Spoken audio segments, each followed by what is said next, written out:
সবাই শুনতে পাচ্ছ? জি স্যার। বইয়ের chapter 20 marine insurance policies, this will be the first chapter of for final syllabus. ফাইনালের ফার্স্ট চ্যাপ্টার মেরিন ইন্স্যুরেন্স থেকে আমরা শুরু করছি। এটা মূলত 19 চ্যাপ্টার থেকে শুরু, বইয়ের 19 চ্যাপ্টার। 20 চ্যাপ্টারে হলো শুধু পলিসিগুলি। Nature of marine insurance contract, এটা হলো চ্যাপ্টার 19 পার্ট 3, বইয়ের part 3 chapter 19। So marine insurance মূলত one kind of insurance. So where there is a contact between the insurer and insured. An insurer or the company undertake to indemnify the insured in a manner and to the interest thereby agreed against marine losses incident to marine adventure. তো সকল ইন্স্যুরেন্সের মতো এখানেও insurance company or the insurer will indemnify to the insured as against the marine losses. এখানে loss হতে হবে marine loss, এর against insurance company payment করবে বা ক্ষতিপূরণ দিবে, ইন্ডেমনিফাই করবে। এবং ইনস্যুরড কে মানে পলিসি হোল্ডারকে এর বিনিময়ে কি করতে হবে? প্রিমিয়াম দিতে হবে। এখন কারা কিনবে এই পলিসি? যারা মেরিন অ্যাডভেঞ্চারের সাথে যুক্ত। মেরিন অ্যাডভেঞ্চার বলতে যারা এক্সপোর্ট ইম্পোর্ট এসব এক দেশ থেকে আরেক দেশে গুডস আনা নেওয়া এইসব কাজের সাথে যারা জড়িত। আর এটা কি ইনপুট আউটপুটের কাজটা মেরিন? মেরিন বলতে সমুদ্রের মধ্যে জাহাজ চলাচল। জাহাজ চলাচল কেন করে? কারণ এক দেশ থেকে আরেক দেশে যাওয়া হয়। কেন যায়? গুডস আনা নেওয়ার কাজে, বিভিন্ন পারপাসে, বিজনেসের পারপাসে। এবং এগুলি করতে গিয়ে বিভিন্ন বিপদ আপদ, লস হতে পারে। এই কারণেই মূলত মেরিন ইন্স্যুরেন্স। ওকে, তাহলে এখানে কারা কারা করবে? মূলত অনেকগুলি পার্টির ইন্টারেস্ট জড়িত। এক নাম্বার হলো যারা জাহাজের মালিক। জাহাজের মালিক বড় বড় owner of the vessel, owner of the ship যারা, এগুলি কিন্তু বড় জাহাজ। আমাদের নদীতে যেগুলি চলে সেগুলি না, সমুদ্রে চলে যেগুলি। এবং এগুলি অনেক বিশাল। এগুলি মনে করো চিটাগাং পোর্টে গেলে হয়তো দেখতে পারো, এইসব পোর্টে হয়তো পাওয়া যাবে। তাও পোর্টের আশেপাশে ওরা আসে না, অনেক গভীর সমুদ্রে থাকে। ওরা এসে অবস্থান নেয় গভীর সমুদ্রে। সেখান থেকে লাইটারেজ থাকে, লাইটারেজ ছোট জাহাজ, সেগুলি থেকে ওখানে গুডস আনলোড হয় এবং লাইটারেজে করে আবার এটা পোর্টে আসে। তো এগুলি এভাবে লোড আনলোড হয়। তখন এগুলি অনেক বড় জাহাজ, সমুদ্রের মধ্যে চলাচল করার জন্য উপযোগী। আমাদের এসব নদীতে এগুলি ঢুকবে না, ঢোকার মতো ক্যাপাসিটি নাই, মানে নদীর ক্যাপাসিটি নেই। তো এই জন্য আমরা এই জাহাজগুলি যখন এক দেশ থেকে অন্য দেশে যায়, এক দেশ থেকে অন্য দেশে যাওয়ার এই কাজটাকে বলা হয় ভয়েজ। কি বলে? ভয়েজ। ভয়েজ মানে হলো going to sea, going to sea for any purpose. এক দেশ থেকে অন্য দেশে সমুদ্রে চলাচল, এটাকে মনে রাখবে, এটাকে বলে ভয়েজ। এই যে ভয়েজে একটা জাহাজ যখন যায়, ভয়েজ কিন্তু for the few months, they are going to the sea for few months, more than 2 months, 3 months, even 6 months they are in a voyage. মানে একবার যখন যায় সে বাংলাদেশ থেকে, যে চিটাগাং পোর্ট থেকে ছেড়ে গেল, যাবে কোথায়? যাবে মনে করো ইউরোপে। ইউরোপ থেকে আবার বাংলাদেশে আসবে। টোটাল কত মাস লাগবে? 6-7 মাস। You got the point? তার মানে এখানে লোড হবে, যাবে, আনলোড হবে, আবার লোড হবে, আবার আসবে। এই পুরো প্রক্রিয়ার মধ্যে তার 6-7 মাস চলে যায়। তার মানে কেউ যদি ভয়েজে, মানে এইসব মেরিনে যারা জব করে, তারা কিন্তু এক একটা ভয়েজে যায়, মানে হলো 6-7 মাসে তাকে আর পাওয়া যাবে না। এই 6-7 মাস সে সমুদ্রে থাকবে। 6-7 মাস পরে হয়তো আবার 15 দিন হয়তো আবার আসলো, বাসায় আসলো, থাকলো, আবার ভয়েজে চলে যাবে। You got the point? Yes, sir. তো এখন এই যে বড় বড় সমুদ্রে তারা চলাচল করে, এখানে বিশাল বিশাল রিস্ক রয়েছে, আর এই রিস্কের জন্যই মূলত মেরিন ইন্স্যুরেন্স। Marine insurance. এখন মেরিন ইন্স্যুরেন্সের সাবজেক্ট ম্যাটার কি কি আমরা দেখব। What are the subject matter of marine insurance? Subject matter বলতে কি বোঝায়? Subject matter is the goods or something on which the policy is made. যার উপর পলিসি কেনা হয় সেই বিষয়টাকে বলা হয় সাবজেক্ট ম্যাটার। তাহলে মেরিন ইন্স্যুরেন্সের ক্ষেত্রে সাবজেক্ট ম্যাটার কি কি আমরা দেখব। নাম্বার 1, হাল ইন্স্যুরেন্স। নাম্বার 1 হলো হাল ইন্স্যুরেন্স। বিষয়টি কি? হাল বলতে হাল বলতে স্যার বোঝায় ভেসেল, শিপ, জাহাজ, বুঝছো? HULL, এটাকে বলা হয় হাল। হাল ইন্স্যুরেন্স কাকে বলে?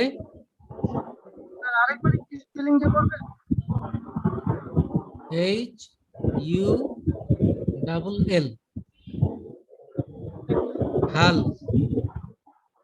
হাল ইন্স্যুরেন্স মানে হলো ইন্স্যুরেন্স অফ ভেসেল। ভেসেল বলতে শিপ, এবং শিপের মধ্যে যত ইকুইপমেন্ট থাকে পুরোটা হলো হাল ইন্স্যুরেন্স। তোমরা জানো এই যে বড় বড় জাহাজে ভয়েজে যায়, ওখানে কিন্তু বাসার মতো ওর মধ্যে সবকিছু থাকে, ফার্নিচার থেকে শুরু করে ইলেকট্রনিক্স সবকিছু থাকে।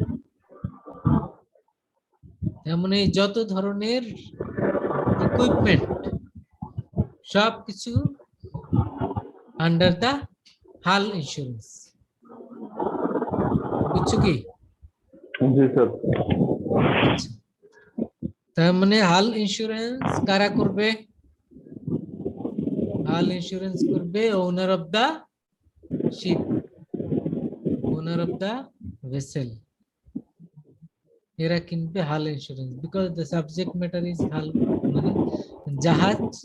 এই জাহাজটা এবং জাহাজের মধ্যে যেসব ইকুইপমেন্ট, ফার্নিচার, ইলেকট্রনিক্স সবকিছু, it is part of hull insurance. It will number 1. Secondly দেখো কার্গো ইন্স্যুরেন্স। হালের পরে কি? কার্গো।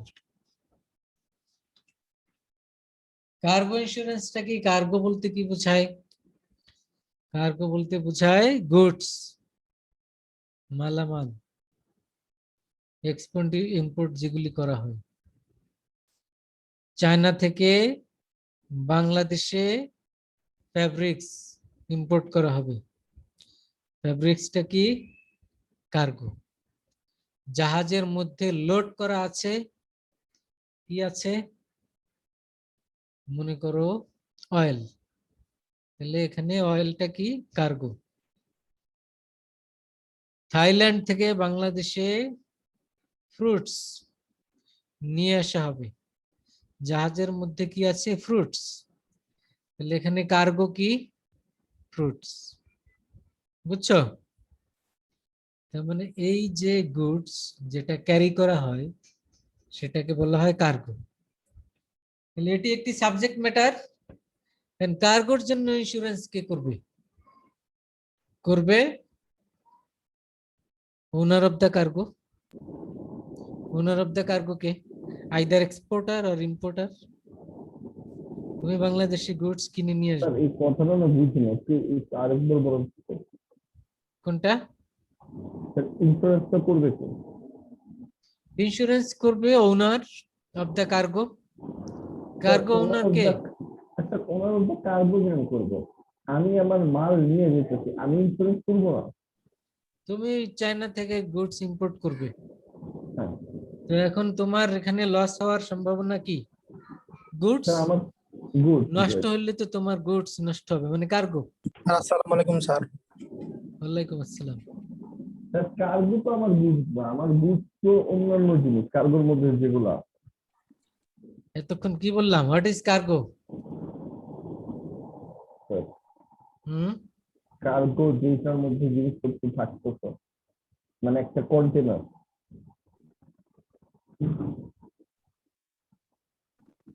কার্গো মানে হলো কন্টেইনারে যা থাকে সেগুলো, স্যার, গুডস, তারপরে তোমার ওই যে মেশিনারিজ, যাই হোক যা আনা নেওয়া করা হয় ওর মধ্যে যা থাকে সেটাই কার্গো, বুঝছো? জি স্যার। তাহলে কার্গোর জন্য তোমার কন্টেইনারে করে কার্গো আসবে, এখানে কন্টেইনারের মধ্যে যা আছে এগুলির মালিককে তুমি, তাহলে কার্গোর জন্য পলিসি কে কিনবে? তুমি কিনবে। তুমি যদি জি স্যার। ইম্পোর্ট করো তুমি কিনবে, তুমি ইম্পোর্ট করলে তাহলে পলিসি করবে তুমি, কার্গোর যদি কোনো ক্ষতি হয় সেজন্য। এটা হলো সেকেন্ড সাবজেক্ট ম্যাটার, কার্গো বললাম। তারপরে number 3, freight. Freight insurance. Freight মানে হলো ফেয়ার, ভাড়া, জাহাজের ভাড়া। জাহাজ তো আর, যারা জাহাজে করে গুডস নিয়ে আসে, জাহাজের মালিক তো আর সে না, জাহাজের মালিক তো আরেকজন। শিপিং কোম্পানি থাকে না, জি স্যার। শিপিং কোম্পানি মনে করো মালিক, তার জাহাজ আছে 5টা। এখন এই 5টা জাহাজ সে ভাড়া দেয়, তাহলে একটা জাহাজ একজনকে তো আর ভাড়া দেয় না, হয়তো এর মধ্যে বিভিন্ন কোম্পানির বিভিন্ন গুডস, সেগুলি কন্টেইনারে করে, কন্টেইনারের মধ্যে আবার জায়গা ভাড়া, মানে বিভিন্ন সিস্টেম আছে। একটা জাহাজে যত প্রোডাক্ট আসে, এখানে বিভিন্ন কোম্পানির ভ্যারাইটিস প্রোডাক্ট, তার মানে একজন ব্যক্তি তো আর জাহাজ ভাড়া করে না, একটা জাহাজের মধ্যে তো কত শয়ে শয়ে কন্টেইনার থাকে। তো এখন এই কন্টেইনার, কারো হয়তো দেখা গেল একটা কন্টেইনার দরকার নেই, দরকার হলো হাফ কন্টেইনার, তখন সে হাফ কন্টেইনার ভাড়া নেয় ওই যে এজেন্সি আছে ওদের মাধ্যমে, এজেন্ট আছে, ওই এজেন্টরা আবার ওদের সাথে, জাহাজ অথরিটি ওদের সাথে কন্ট্যাক্ট করে ওরা আবার এগুলি করে দেয়। কারণ তুমি তো আর, তোমার দরকার অল্প কিছু, একটা কন্টেইনারের 4 ভাগের 1 ভাগ জায়গা দরকার, তাই তুমি তো আর জাহাজের সাথে কন্ট্যাক্ট করে লাভ নেই। জাহাজের সাথে কন্ট্যাক্ট করবে, মনে করো আমার 100 কন্টেইনার যাবে, এরকমের লোকেরা জাহাজের সাথে কন্ট্যাক্ট করবে। তো তুমি তো একটা দুইটা কন্টেইনার দিয়ে জাহাজের সাথে তোমার কন্ট্যাক্ট করার সুযোগ নেই, তুমি ওই এজেন্টদের সাথে, এজেন্ট আছে বিভিন্ন, ওদের সাথে কথা বললে ওরা এগুলি ম্যানেজ করে দিবে। এখন এই ফ্রেট ইন্স্যুরেন্স করবে কে? করবে জাহাজের মালিক, কারণ সে তো এখানে লাখ লাখ টাকা ভাড়া পাচ্ছে, এবং তার যদি কোনো ক্ষতি হয়, ক্ষতি হলে তো তার এই ফ্রেট মানে ভাড়াটা সে পাবে না, লস হবে। এ কারণে সে ফ্রেটের এগেইনস্টে ইন্স্যুরেন্স করে। সে জাহাজের এগেইনস্টে তো করবে, এটা একটা, ফ্রেটের এগেইনস্টেও করবে, কারণ এটা তো, এই ভাড়া তো লাখ লাখ টাকার, বিশাল, তো এত টাকা ভাড়া লস হলে তো তার বিশাল লস, এ কারণে ফ্রেটের এগেইনস্টে সে আবার ইন্স্যুরেন্স করবে। You got the point? Yes, sir. And number 4, another subject matter is the liability insurance. Liability insurance কি? Liability insurance বলতে এখানে তোমার ভয়েজের টাইম তো স্টার্টিং, ভয়েজের টাইম হলো departure from the port and reach arrival, মানে রিচ, এখান থেকে ছাড়লো কয়টায় আর ওই পোর্টে পৌঁছলো কয়টায়, ডিপারচার টাইম, অ্যারাইভাল টাইম, এই দুইটা টাইমের মধ্যের সময়টা হলো তার ভয়েজ। এখন মনে করো চিটাগাং পোর্টে এসে পৌঁছলো সকাল 10টায়। 10টায় সে ঘোষণা দিল যে বন্দর এসে কি করলো, পৌঁছলো। তাহলে এটা অ্যারাইভাল টাইম। তাহলে তার ভয়েজ কিন্তু শেষ। এখন ওইখানে থাকবে কিছুদিন, সিরিয়াল পেতে হবে, গুডস আনলোড হতে হবে। এখানে আবার 1 মাসও লাগতে পারে, 1 সপ্তাহ লাগতে পারে, বেশিও লাগতে পারে। এই সময়ে উইদিন দিস টাইম, মানে যতক্ষণ সে পোর্টে থাকে, পোর্টে থাকে বলতে ওই সমুদ্রের মধ্যে থাকে, ওইখানে থাকে, এই সময় যদি কোনো রিস্ক, কোনো লস, কোনো লায়াবিলিটি অ্যারাইজ করে, সেটার দায়ভার কে নিবে? এজন্য liability insurance will cover all the losses after the arrival and departure. এই টাইমের বাইরে যে লসগুলি হয়, মনে করো ওখানে জাহাজ সমুদ্রের মধ্যে এসে থেমেছিল, কত নোঙর করেছিল 3 সপ্তাহ। 3 সপ্তাহের মধ্যে কোনো সাইক্লোনে ক্ষতি হলো, তাহলে মেরিন ইন্স্যুরেন্স কোম্পানি কিন্তু যদি আলাদা পলিসি না করে, লায়াবিলিটি ইন্স্যুরেন্স না করে, তাহলে এই সময়ের লসের জন্য সে লায়াবিলিটি নেবে না। কারণ সে বলবে আপনার তো অ্যারাইভাল টাইম 10টায় ছিল, এর মধ্যে তো কোনো লস হয়নি, লস হয়েছে আরো 1 সপ্তাহ পরে, সাইক্লোন হয়েছে তখন। তাহলে ওই সময়ের জন্য সে কোম্পানি রিস্ক নেবে না। যদি তোমার লায়াবিলিটি ইন্স্যুরেন্স করা থাকে, তখন সে এর জন্য লায়াবিলিটি নেবে এবং ক্ষতিপূরণ দেবে। বুঝছো এবার? হুম, জি স্যার।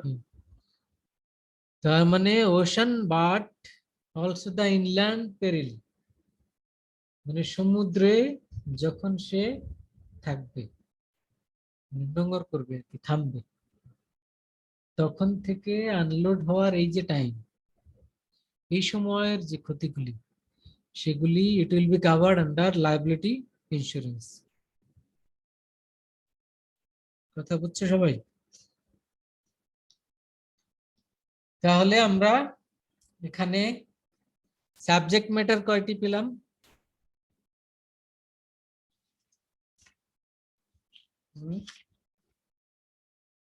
কয়টি পেলাম? 4টা।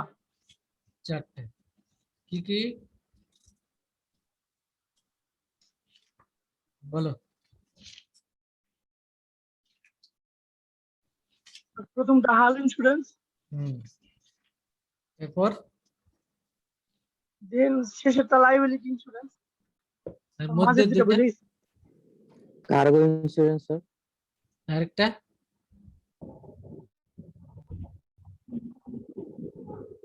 আরেকটা কি বলো? ফ্রেট ইন্স্যুরেন্স বলছিলাম না, ফ্রেট ভাড়া।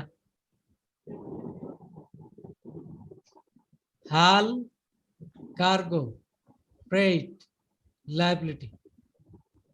ওকে, জি স্যার। তাহলে সাবজেক্ট ম্যাটার সম্পর্কে জানলাম। এরপরে আমরা আলাপ করব মেরিন ইন্স্যুরেন্স কন্ট্রাক্ট, কন্ট্রাক্টের এলিমেন্টস অফ কন্ট্রাক্ট। এর মধ্যে আমরা ওয়ারেন্টিসটা আলাপ করব। এলিমেন্টস অফ কন্ট্রাক্ট আমরা আগেও দেখেছিলাম, সেটি জেনারেল ইন্স্যুরেন্সের ক্ষেত্রে utmost good faith, principle of indemnity, তারপরে কতগুলি আমরা শিখেছিলাম না ওই যে মিড টার্মে? জি sir. Insurable interest, utmost good faith, principle of indemnity, doctrine of subrogation, warranties, assignment, এগুলি ছিল কি এলিমেন্টস অফ ইন্স্যুরেন্স কন্ট্রাক্ট। এখানে আমরা দেখব মেরিন ইন্স্যুরেন্সের ক্ষেত্রে এই এলিমেন্টস গুলি, এগুলি সবই তোমাদের জানা থাকার কথা। আমরা একটা এলিমেন্টস নিয়ে আলাপ করব যেটা মেরিনের ক্ষেত্রে আলাদা, অন্যগুলি সিমিলার, এ কারণে ওগুলি আলাপ করব না। যেটা different in case of marine insurance সেটাকে আমরা ফোকাস করব। সেটি কি? সেটি হলো ওয়ারেন্টিস। ওয়ারেন্টিস কি?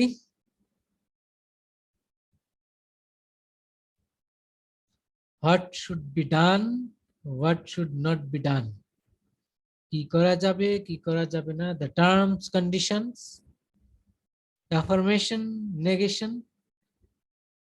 So these are the warranties. তার মানে তুমি মেরিন ইন্স্যুরেন্স পলিসি কিনবে, ইন্স্যুরেন্স কোম্পানি তোমাকে বলে দিবে এটা করা যাবে এটা করা যাবে না, এই সময়ে ভয়েস করা যাবে এই সময়ে করা যাবে না, এগুলি এগুলি যা যা টার্মস কন্ডিশন বলবে সেগুলিকে কি বলে? ওয়ারেন্টিস। মনে থাকবে?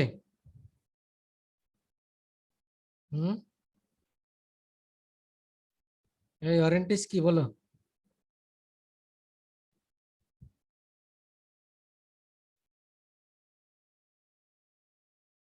ওয়ারেন্টিস কি বলো?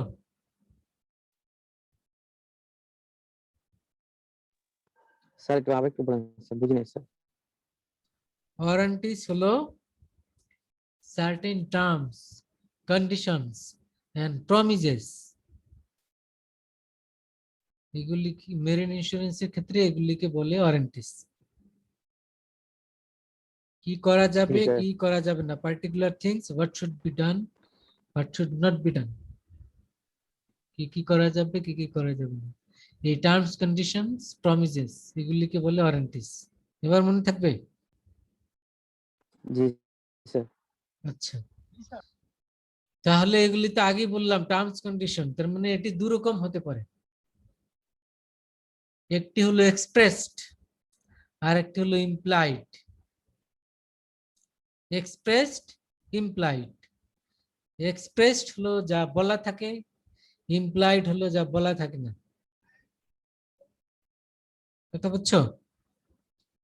কাগজে কলমে লেখা থাকবে স্টেটেড, বলা থাকবে, এটি হলো এক্সপ্রেসড, আর যেটি বলা থাকবে না সেটি হলো ইমপ্লাইড। Okay sir. বলা থাকবে না তাহলে কিভাবে বুঝবো? বুঝতে হবে by applying the common sense, common sense apply করে বুঝতে হবে।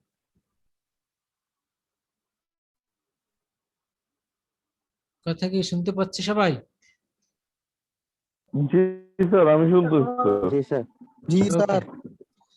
তাহলে দুই ধরনের ওয়ারেন্টিস, কি কি? Expressed, implied. Express implied. এরপরে আমরা আসবো এক্সপ্রেস তো বলা থাকে, লেখা থাকে, ইমপ্লাইড তো কোথাও লেখা থাকে না, বলা থাকে না, বুঝে নিতে হয়। তাহলে ইমপ্লাইড এর মধ্যে কি কি আছে আমরা সেটি দেখি। Number one, seaworthiness of ship, seaworthiness of ship. Number two, legality of venture, legality of venture. Number three, non deviation. এই তিনটা, সিওরদিনেস অফ শিপ, তারপরে কি বললাম, legality of venture, non deviation. এই তিনটি বিষয় হলো ইমপ্লাইড, মানে এগুলি কোথাও বলা থাকে না, এগুলি বুঝে নিতে হবে। And জিনিসগুলি কি আমরা একটু বলি এবার।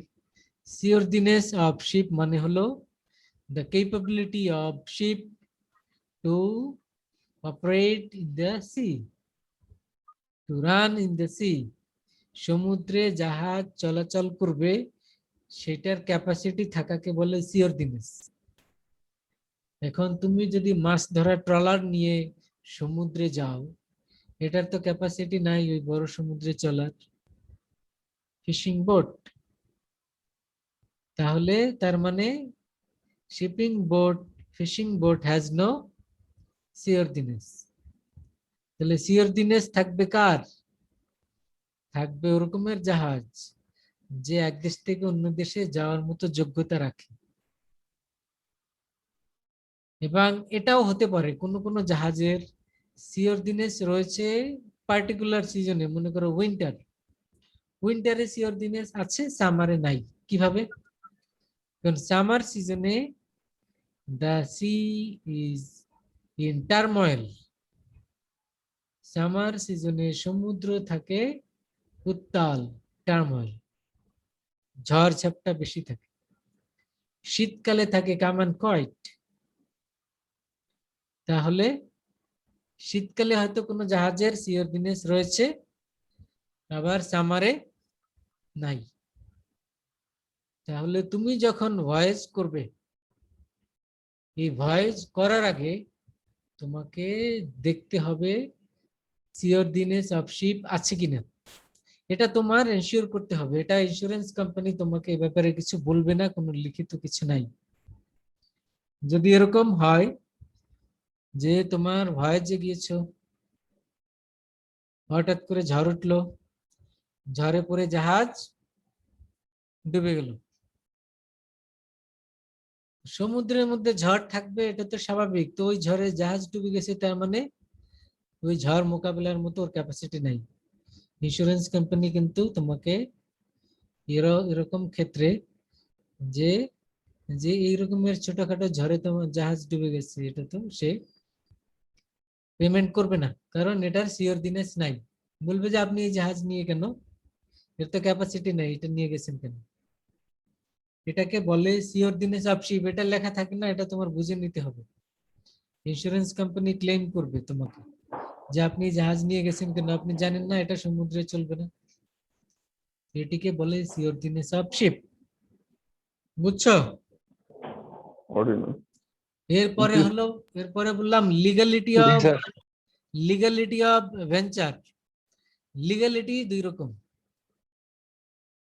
ভেঞ্চার লিগালিটি বলতে তোমার গুডস মানে cargo, it should be legal, and the route বলতে কোথায় কোন দিক দিয়ে যাবে, this route should be legal.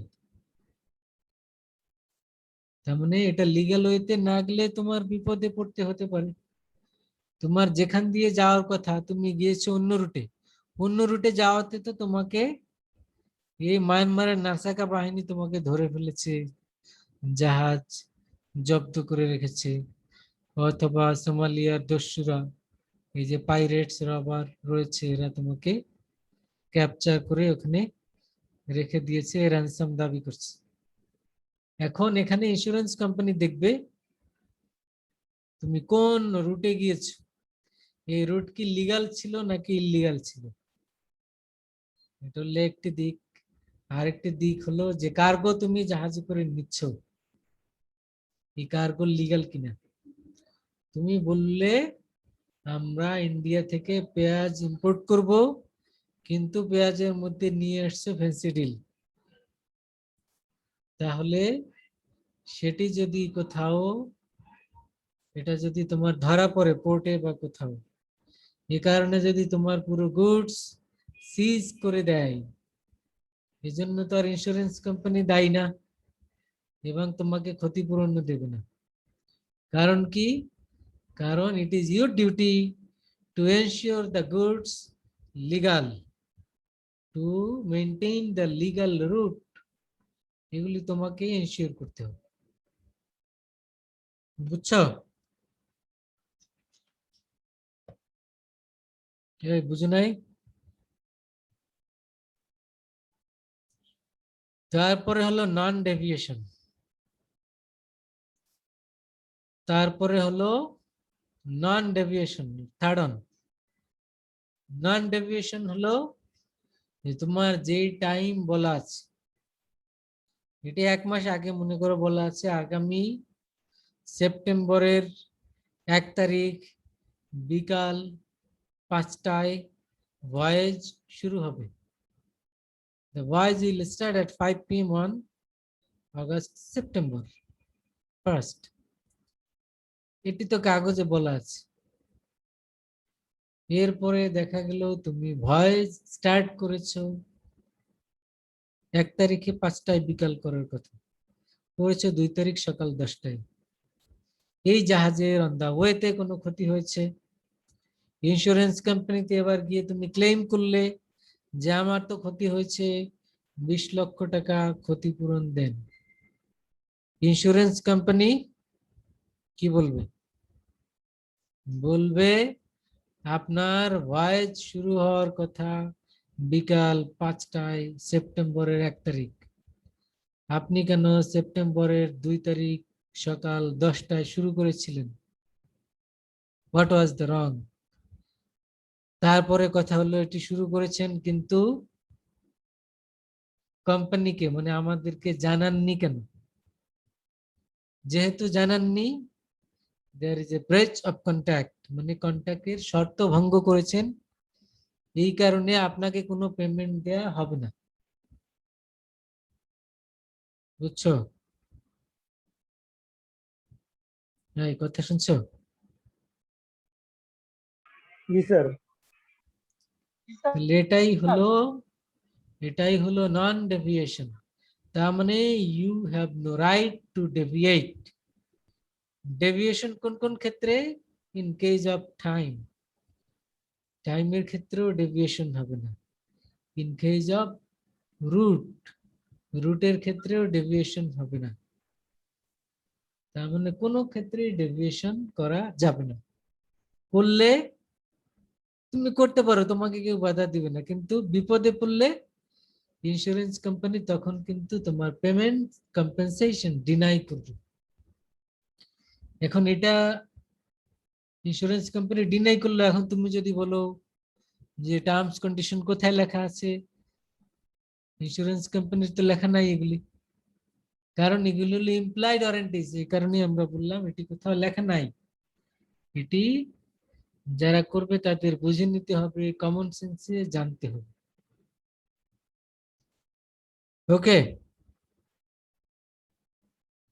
বুঝছো? কোনো একজন ব্যক্তি একটা লাইফ পলিসি কিনলো, মনে করো লাইফ পলিসি কি, মারা গেলে টাকা পাবে। এখন এই ব্যক্তি কি হলো, অসুস্থ হলো, এর যারা ডিপেন্ডেন্টস আছে, উত্তরাধিকার আছে, তারা চিন্তা করলো চিকিৎসা করার কি দরকার, মারা যায় যাক, টাকা তো পাবো আমরা, সে মারা গেল, মারা যাওয়াই ভালো, কারণ টাকা তো অন্তত পাওয়া যাবে, আর সে বেঁচে থাকলে আর কি লাভ, ট্রিটমেন্টের খরচ দিতে হবে, মারা যাওয়াই ভালো, ট্রিটমেন্ট করার দরকার নেই। এরপরে সে ট্রিটমেন্ট না নিয়ে মারা গেল, ইন্স্যুরেন্স কোম্পানির কাছে এবার গেলে, গিয়ে ক্লেম করলে যে আমাদের 10 লাখ টাকা দেন, এটি হোল লাইফ পলিসি ছিল 10 লাখ টাকার। ইন্স্যুরেন্স কোম্পানি বললো ডেথ সার্টিফিকেট এন্ড ট্রিটমেন্ট এর হিস্ট্রি, কাগজপত্র জমা দেন।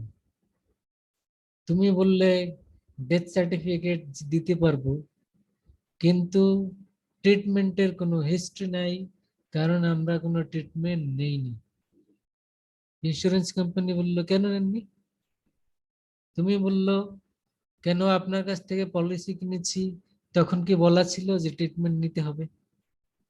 অসুস্থ হলে ট্রিটমেন্ট নিতে হবে, কোথায় বলা আছে কাগজে দেখান। ইন্স্যুরেন্স কোম্পানি বলবে it is implied warranties, it is a matter of common sense. অসুস্থ হলে ট্রিটমেন্ট নিতে হবে, এটা কি কাউরে বলে দিতে হয়? আপনি এটা বুঝেন না? তাহলে কি হবে? আবার কি হবে বলো, কি হবে?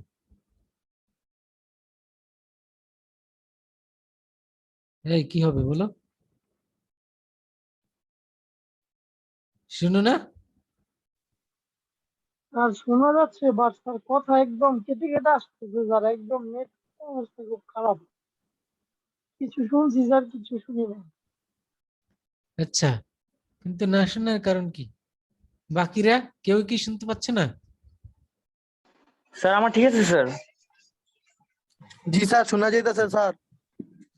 হ্যাঁ, তাহলে রেসপন্স না করলে কিভাবে বুঝবো শুনো কিনা? তাহলে এখন যেটি বললাম, এই যে মারা গেল আর ইন্স্যুরেন্স কোম্পানির কাছে গিয়ে টাকা দাবি করলো, এখন ইন্স্যুরেন্স কোম্পানি কি করবে বলো? টাকা দিবে? ইন্স্যুরেন্স কোম্পানি তো স্যার এত সহজে টাকা হাতছাড়া করতে চাইবো না। টাকা দিবে না তো, কেন দিবে না? স্যার বলো। আসসালামু আলাইকুম স্যার। ওয়ালাইকুম স্যার আসসালাম। যে কেন দিবে না? দিবে না বিকজ ট্রিটমেন্ট নাই নিজে। কথা বুঝ নাই? মনে জি করো, স্যার। মনে করো তুমি একটি ফায়ার পলিসি কিনেছো।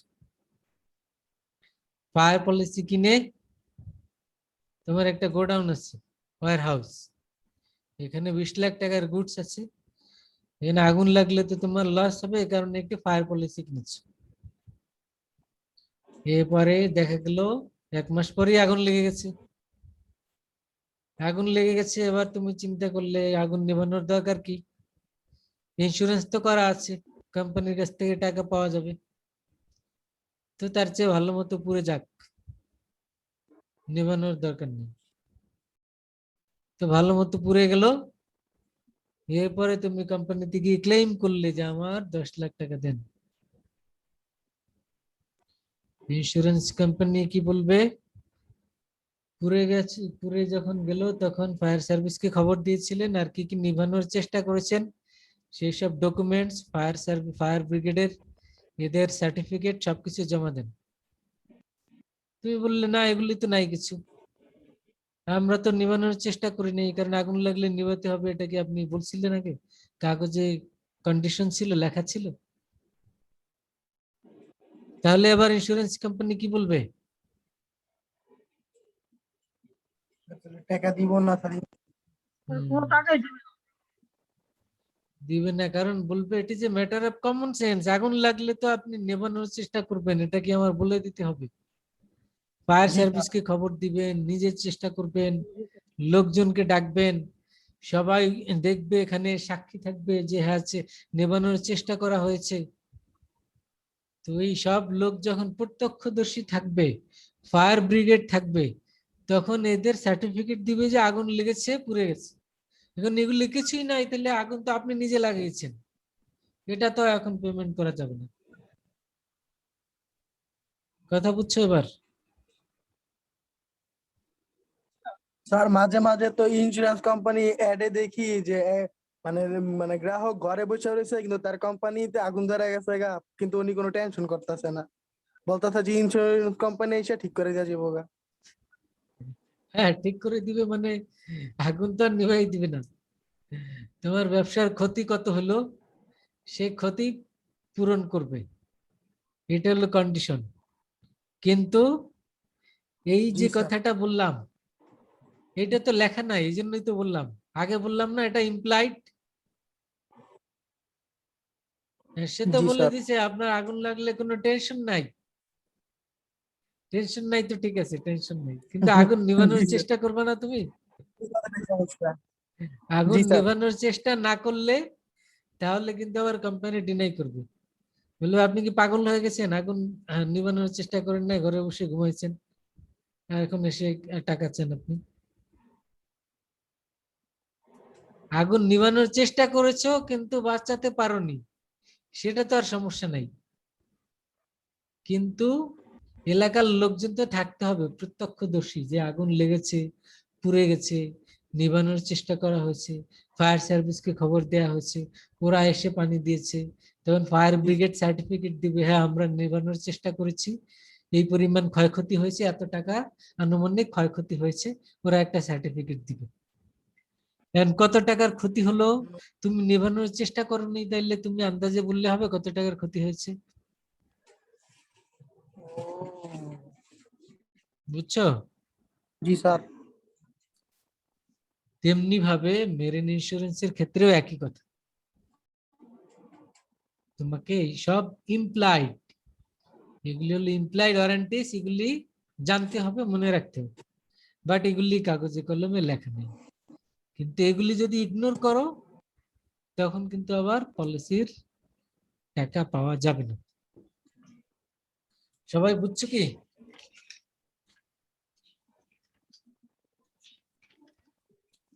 হুম? না বুঝলে বলো, প্রশ্ন থাকলে বলো। আজকে এ পর্যন্ত, আগামী ক্লাসে আবার পলিসি নিয়ে আলাপ করব, মেরিন ইন্স্যুরেন্স পলিসি। কোনো প্রশ্ন থাকলে বলো, না বুঝলে বলো।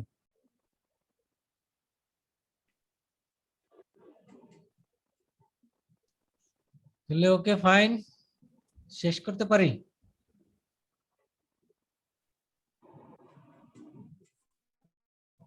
জি স্যার।